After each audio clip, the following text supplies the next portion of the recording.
नमस्कार विद्यार्थ्यांनो, मी प्राची लुडवे तुमची व्हर्च्युअल टीचर. बृहन्मुंबई महानगरपालिका शिक्षण विभाग अंतर्गत व्हर्च्युअल क्लासमध्ये तुम्हा विद्यार्थ्यांचे हार्दिक स्वागत.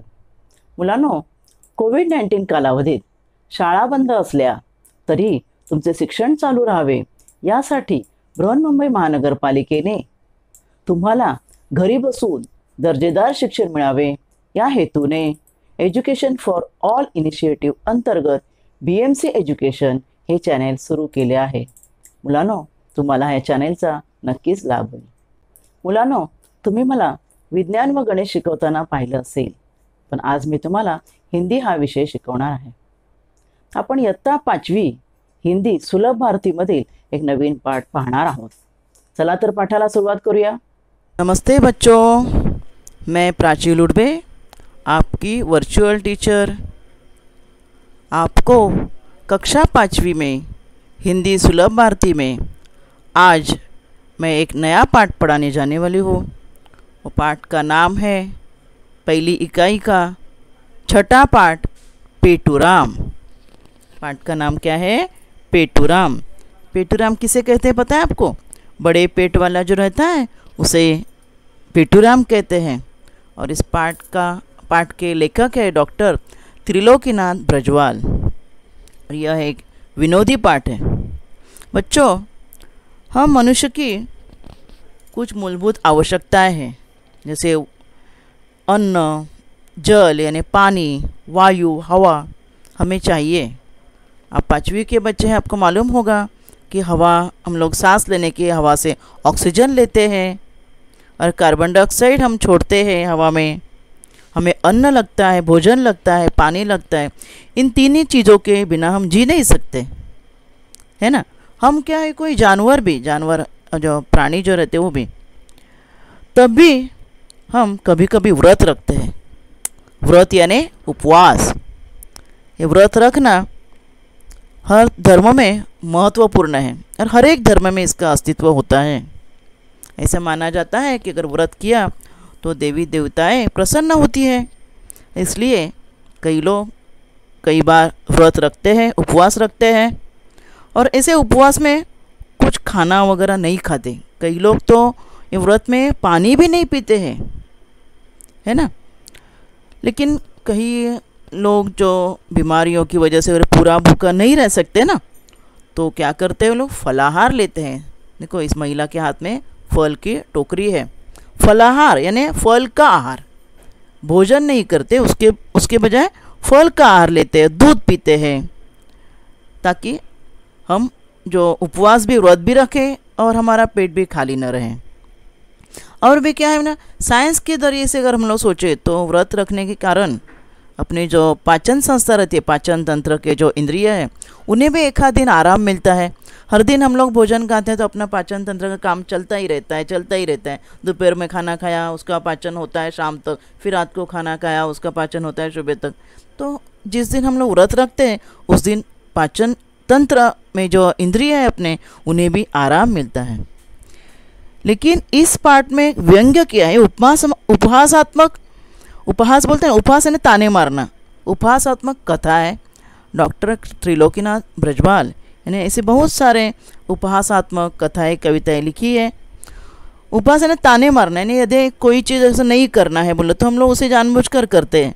फिर बड़े देखो हमें ताने मारते हैं. जैसे आप लोगों को नहीं खेलना, मतलब पढ़ाई करो तो खेलते हैं, तो बड़े बोलते हैं और खेलो, अच्छी पढ़ाई हो रहा है. इसका मतलब और खेलो ने सही में और खेलने के लिए नहीं कहा है, तो ये ताने मारने कहते हैं. तो ऐसा इस पाठ में लेखक त्रिलोकीनाथ ब्रजवाल इन्होंने इस पाठ में विनोदी रूप में क्या किया है कि उपवास में लोग कैसे खाते हैं, क्या करते हैं वो बताया है. लोग बोलते हैं उपवास है, मेरा व्रत है, देखिए इतना कुछ खाते हैं उपवास के नाम पर, और फिर बाद में कहते हैं कि मेरा आज व्रत है. तो ऐसे उपहासात्मक ये कथा है. तो देखेंगे हम लोग ये कथा क्या है. पेटूराम. यहाँ एक महिला के घर हम लोग चित्र में देखेंगे आगे. पेटूराम जाते हैं और वो महिला उन्हें बोलती है. पहले हम लोग पाठ का पठन करेंगे. महिला बोलती है, चलिए भोजन तैयार है, आप भोजन कीजिए. पेटूराम बोलते हैं, मैं क्या भोजन नहीं करेंगे? तो बोलते आज मेरा उपवास है। तो उपवास में कुछ तो लेते होंगे। हाँ, थोड़ा बहुत खा लेता हूँ। फिर संकोच कैसा? कृपया बताइए। तो फिर अंगूर मिलते हैं? हाँ, बहुत मिलते हैं। केवल आधा किलो मंगवा ले। और आधा दर्जन केले, 1 किलो सेब, और 1 पाव मेवा, 1.25 पाव मिठाई, बस। या कुछ और? आधा लीटर दूध और रबड़ी, बस। ठीक, और कोई आज्ञा? नहीं नहीं, आज मेरा उपवास है, व्रत के दिन मैं अधिक नहीं खाता। है ना विनोदी पाठ? इन्हें पेटूराम करके है। उनसे पूछा गया कि आप खाना नहीं खाएंगे, तो बोलते उपवास है। उपवास के दिन फिर क्या क्या खाएंगे? तो इतने कुछ चीज़ें मंगवाते हैं कि तो उपवास का फिर अर्थ क्या रह गया?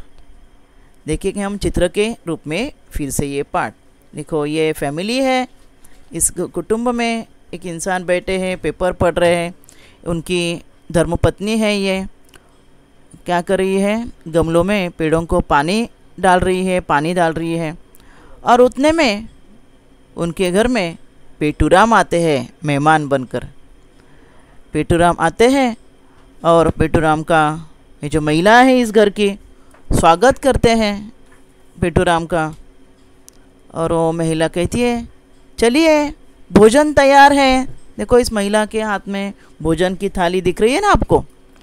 भोजन तैयार है। तो पेटूराम कहता है मैं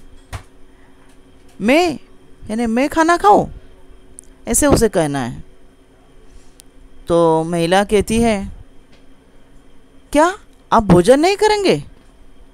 तो पेटूराम कहता है आज मेरा उपवास है। तो उपवास में कुछ तो खा लेते होंगे, यानी कुछ तो खाते होंगे ना उपवास में, जैसे मैंने आपको स्टार्टिंग में ही बताया।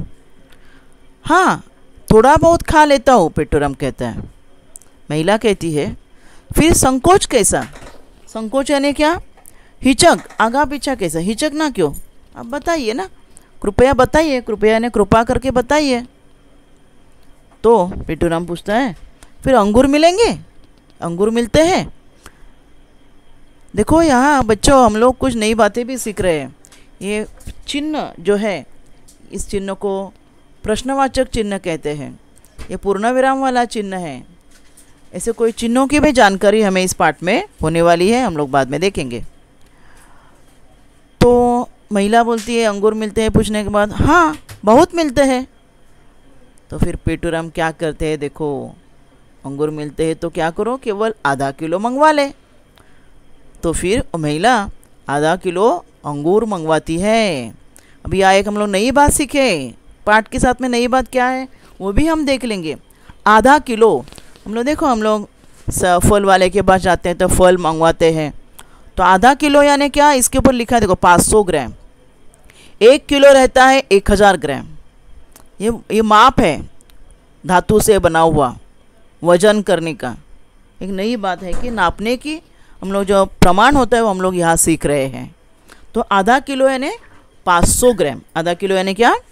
500 ग्राम। तो 500 ग्राम उन्होंने क्या मंगवाया? अंगूर मंगवाए। ठीक है, फिर अंगूर उनके खा के हो गए। फिर महिला पूछती और कुछ? आधा दर्जन केले और 1 किलो सेब मंगवाओ। तो महिला क्या करती है? आधा दर्जन केले देखो ये बास्केट में दिख रहे हैं, और 1 किलो सेब। आधा दर्जन यानी कितने केले इसमें दिख रहे हैं आपको? यहाँ 1 है, इसके नीचे 1 है, 2 3 4 5 6। एक नापने का एक नया प्रमाण यहाँ सीख रहा है। देखो हम लोग दर्जन, दर्जन यानी क्या? 1 दर्जन में 12 चीज़ें रहती है। देखो हम लोग अगर तुम लोग कापी खरीदने अगर दुकान में गए तो 1 दर्जन कापी यानी 12 कापी। 1 दर्जन केले यानी 12 केले। कभी तुम फल वाले के पास जाओ तो उसे 1 दर्जन केला मांगो तो तुम्हें वो 1 दर्जन यानी 12 केले देंगे। तो अभी उन्होंने आधा दर्जन यानी 6 केले मंगवाए। तो फिर ये महिला ने बास्केट में केले ला कर रखे, और 1 किलो सेब यानी एप्पल 1 किलो। देखो अभी मैंने पिछले चित्र में आपको आधा किलो बताया था। आधा किलो यानी 1 किलो का आधा, 1 किलो यानी 1000 ग्राम है देखो। तो फिर आधा किलो यानी 500 ग्राम, 500 ग्राम का माप था देखो, आपने देखा होगा बच्चों। तो 1 किलो सेब यानी 1000 ग्राम और आधा दर्जन केले यानी 6 केले मंगवाए उन्होंने, वो भी उनका खा के हो गया। फिर महिला पूछती और कुछ? बस 1 पाव मेवा और 1.25 पाव मिठाई उन्होंने मंगवाई। 1 पाव मेवा, मेवा यानी सूखे फल, ड्राई फ्रूट्स रहते हैं ना, उन्हें बोलते हैं मेवा। तो उसमें क्या क्या आता है देखो, बादाम है, काजू है, पिस्ता है, किशमिश रहता है। तो 1 पाव मेवा लाए और 1.25 पाव मिठाई, मिठाई भी भाभी ने ला के रखी। अब ये भी हम लोग नाप देखेंगे। 1 पाव यानी क्या, 250 ग्राम। तो इसका वजन नहीं होता है, यानी माप जो है ना धातु का नहीं होता है। 200 ग्राम का होता है, 50 ग्राम का होता है। तो 200, जब हम लोग समझो पाव किलो सब्जी हम लोग लेने गए तो 200 ग्राम, कभी भी आप मम्मी के साथ में जाइए बच्चों और देखिए पाव किलो ने कितना नाप रखते हैं। तो 200 का एक रखते हैं ना, 50 ग्राम का एक रखते हैं, तो हो गया पाव किलो। 1.25 पाव थोड़ा अलग है बच्चों, या ध्यान दो। 1.25 पाव यानी क्या, पाव और उसका पाव का 1.25 मिलके 1.25 पाव। तो उसमें पहले मैंने पाव लिखा, पाव, 1 पाव यानी कितना, 1 पाव। हम लोग देखो 1.25 बज गए बोलते हैं ना, घड़ी में 1.25 बज गए यानी कि 1 बज गए और पूरे आधे 1 घंटे का पाव भाग, तो 1.25 भाग, इसलिए 1 पाव पूरा यानी 250 ग्राम और जो दूसरे पाव का 1.25 भाग, इसलिए पाव यानी 250 का मैंने 4 से भाग लगा के 62.5 ग्राम आता है। तो टोटल हो गया 312.5 ग्राम, 0.5 ग्राम यानी 1.25 पाव। तो 1.25 पाव मिठाई भी लाते हैं और उतना वो खाते हैं उपवास के नाम पर। फिर वो महिला पूछते है बस या कुछ और? तो बोलते बस अभी आधा लीटर दूध और रबड़ी, इतना खाऊंगा मैं। तो भाभी ने आधा लीटर दूध लाया, दूध यानी आधा लीटर की थैली, मालूम है आपको, आधा लीटर। यहाँ भी हम लोग देखो क्या सीखे, दूध आधा लीटर यानी जैसे 1 किलो यानी 1000 ग्राम, जो जैसे 1 लीटर यानी 1000 मिलीलीटर। तो आधा लीटर यानी 500 मिलीलीटर की थैली रहती है दूध की, यहाँ लिखा है देखो अमूल। और ये रबड़ी, रबड़ी भी सबको मालूम होगी, रबड़ी रहती है ना, खीर रहती है दूध की बनी हुई, उसमें सब रहता है, पिस्ता बादाम वगैरह डालते हैं। तो रबड़ी भी वो मंगवाते हैं, ठीक है। फिर महिला पूछती है ठीक और कोई आज्ञा, और कुछ खाएंगे आप? तो नहीं नहीं, आज मेरा उपवास है, व्रत के दिन मैं अधिक नहीं खाता, है ना। एक विनोदी पाठ कि इतना खाने के बावजूद भी क्या बोल रहे हैं कि आज मैं कुछ नहीं खाता, क्योंकि आज मेरा उपवास है, उपवास के दिन या व्रत के दिन में अधिक नहीं खाता। ऐसी है कि एक विनोदी कहानी, कथा हमारे लेखक ने लिखी थी, वो हमने अभी देख ली है। अभी इस कथा में हम लोग क्या क्या सीखे, पहले हम लोग कुछ शब्द सीखे। भोजन यानी खाना, है ना। उपवास यानी क्या, व्रत, भोजन का त्याग, भोजन नहीं करना उसे उपवास कहते हैं। संकोच यानी हिचक नहीं रखना चाहिए, सीधा अगर मेहमान के पास अगर हम लोग गए तो बोलते हैं ना कुछ खाएंगे, नहीं नहीं नहीं नहीं करते ना, हमको चाहिए होता है तो भी हम लोग नहीं नहीं करते हैं। जैसे हिचकना नहीं, अगर चाहिए तो संकोच, कुछ संकोच न रख के मांगना चाहिए। कृपया यानी कृपा करके, केवल यानी सिर्फ, मेवा यानी सूखे फल, ड्राई फ्रूट्स रहते हैं ना, काजू बादाम पिस्ता वगैरह, उसे बोलते हैं सूखे फल। ये कुछ कठिन शब्द थे इस पाठ में। आगे हम लोग क्या देखने वाले हैं, पढ़ो और समझो, विराम चिन्ह। कुछ चिन्हों को हमने इस पाठ में जानकारी ली है। पहले पूर्ण विराम, पूर्ण विराम ने कोई भी वाक्य जब खत्म होता है उसके आगे हम लोग जो सीधी डंडी लगाते हैं उसे बोलते हैं पूर्ण विराम। और अल्प विराम यानी क्या, मराठी में उसके स्वल्प विराम कहते हैं। 2-3 शब्द हैं, सिर्फ शब्द, और उन्हें हम एक के आगे एक लिखना है, तो उसे उन शब्दों के बीच में तुम्हें अल्प विराम डालना है। देखो इन दोनों को मिला के, इन दोनों चिन्हों को समझाने के लिए मैंने एक वाक्य दिया, देखो, आधा दर्जन केले 1 किलो सेब, यानी केले और 2 अलग अलग चीज़ें हैं ना, तो उनके बीच में देखो क्या आ गया, ये अल्प विराम आ गया। हम लोग अगर हमें बोलना है मैंने स्कूल जाते वक्त पार्टी, पेंसिल, कापी, किताब लिए थे, तो पार्टी, पेंसिल, कापी, किताब 4 शब्द आ गए ना, तो उनके बीच में हमें अल्पविराम डालना है। और वाक्य खत्म होने के लिए यहाँ जो सीधी दंडी आ गई है उसे पूर्ण विराम कहते हैं। प्रश्नवाचक चिन्ह भी थे वाक्य में, अपने पाठ में प्रश्नवाचक चिन्ह भी कुछ थे। वो पूछता है ना, अंगूर मिलते हैं ना, हमें कुछ भी प्रश्न पूछना है किसे, तो उसके आगे ऐसे चिन्ह लगना चाहिए, उसे बोलते हैं प्रश्नवाचक चिन्ह। जब पेटूराम पूछता है कि अंगूर मिलते हैं, तो ये प्रश्न। जो महिला भी उसे पूछती है बार बार, और कुछ खाएंगे, बस कि और कुछ, बस या और कोई आज्ञा, तो ये प्रश्न जो थे उनके आगे हम लोग प्रश्न चिन्ह लगाते हैं। हमारे घर में भी हम लोग पूछते हैं, हम तुम्हें टीचर भी कभी प्रश्न पूछते हैं, बच्चों आज पढ़ाई किया आपने घर में, तो ये प्रश्न हो गया, तो उसके आगे प्रश्न चिन्ह आता है। ठीक है, अपने घर में भी अपने पिताजी मम्मी आपको पूछती है तूने पढ़ाई की क्या आज, तो ये प्रश्न हो गया। विस्मयादी बोधक चिन्ह, यानी आपण मराठी त्याला उद्गारवाचक म्हणतो, एक्सक्लेमेटरी, म्हणजे आपल्याला जे एखादा ज्या एक्सक्लेमेटरी म्हणा, अरे बाप रे असं का, ऐसी बात है, ऐसे जब वाक्य रहते हैं तो उनके आगे ये विस्मयादी बोधक चिन्ह आता है।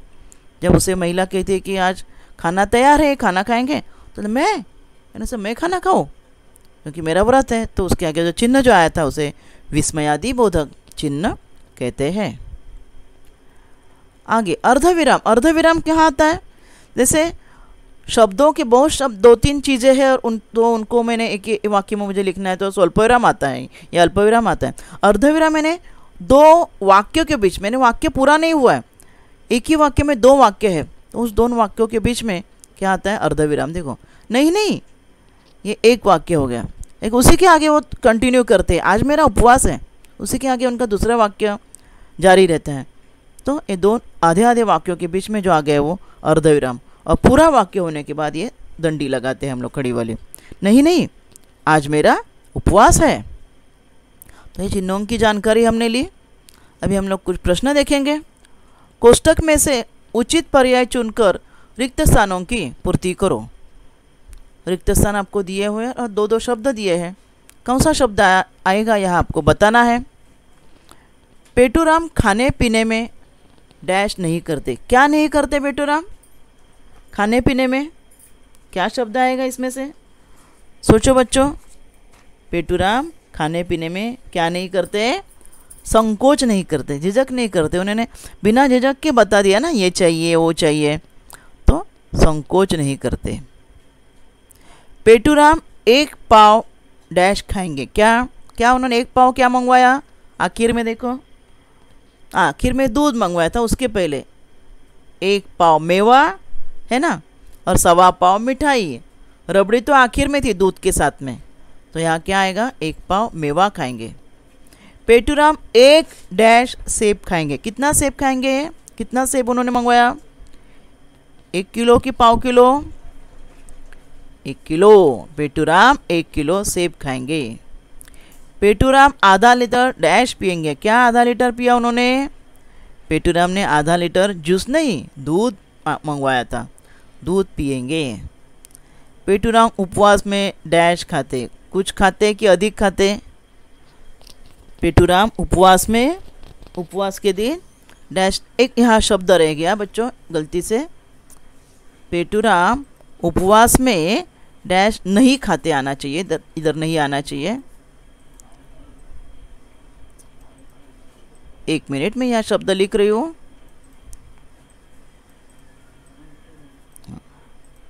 पेटूराम उपवास में कुछ नहीं खाते कि अधिक नहीं खाते, उपवास में अधिक नहीं खाते है ना, अधिक शब्द आएगा, नहीं वहाँ शब्द रह गया, लिखते वक्त थोड़ी सी गलती हो जाती है ना, सॉरी।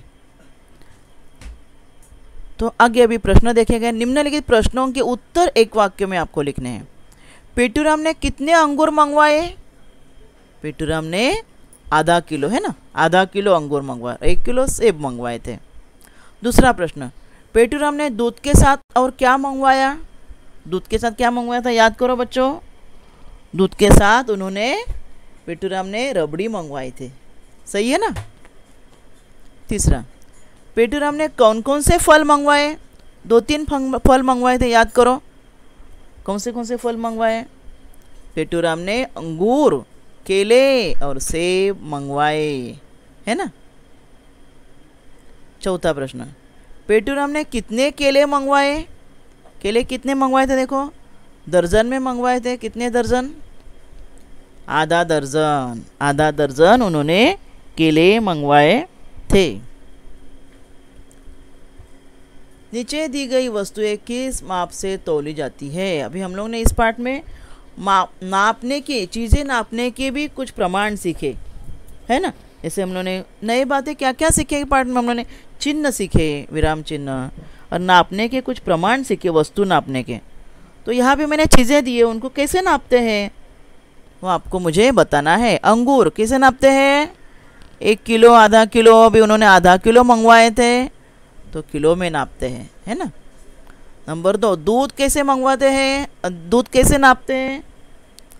लीटर में। किस में नापते हैं? लीटर में। मिठाई, मिठाई किस में नापते हैं? मिठाई नापने का प्रमाण किलो। 1 किलो, पाव किलो, आधा किलो। कुछ त्यौहार होगा तो हम लोग मिठाई लाते हैं ना अपने घर में, तो पाव किलो मिठाई, आधा किलो मिठाई, किलो में हम लोग मिठाई नापते हैं। केले, केले किस में नापते हैं? केले की तो संख्या होती है, 2 केले, 4 केले, 6 केले, उसे दर्जन कहते हैं। 1 दर्जन में 12 केले आते हैं, आधा दर्जन में 6 केले आते हैं। पेटूराम ने आधा दर्जन केले मंगवाए थे, है ना। कपड़ा में कपड़ा सिलाना होता है तो हम लोग जाते हैं कपड़ा सिलाने वाले टेलर के पास, तो कपड़ा नापते हैं ना, तो किस में नापते हैं? मीटर में नापते हैं, ठीक है। और पेट्रोल, गाड़ी में पेट्रोल भरा जाता है, जो द्रव पदार्थ रहते हैं, द्रव, उन्हें लीटर में नापते हैं। देखो, दूध द्रव पदार्थ है ना। पेट्रोल भी द्रव पदार्थ है, गाड़ी में भरने वाला द्रव पदार्थ सब लीटर में नापते हैं। इस तरह आज इस पाठ में, इस विनोदी पाठ में हमने देखा कि उपवास होने के बाद भी कुछ लोग उपवास कैसे करते हैं, ये इस पाठ में हमने देखा है। तो आज इस पाठ में हम यही रुकेंगे। धन्यवाद।